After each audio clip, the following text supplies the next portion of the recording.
त्या संदर्भामध्ये ज्या दिवशी व्हीएसआयचा कार्यक्रम होता त्याच वेळेस त्यांच्या छातीमध्ये कफ झालेला जाणवत होता. बोलताना पण तुम्ही पाहत होता.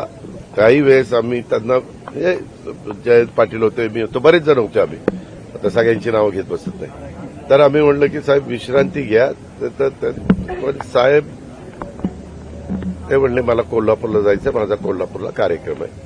आणि ते तिथले सगळे कार्यक्रम संपल्यानंतर कोल्हापूरला गेले. पण कोल्हापूरला तो त्रास वाढला. मग मात्र ते मुंबईला गेलेत आणि 4 दिवसाची विश्रांती डॉक्टरांनी त्यांना घ्यायला सांगितलेली आहे आणि ते विश्रांती घेतात. दादा, तुम्ही सांगितल्यानंतर साहेब ऐकत नाही, त्याच्यानंतर त्रास वाढतो असं दिसतं. नाही असं नाहीये. साहेब आहेत, तू कशाला आणखी लावायला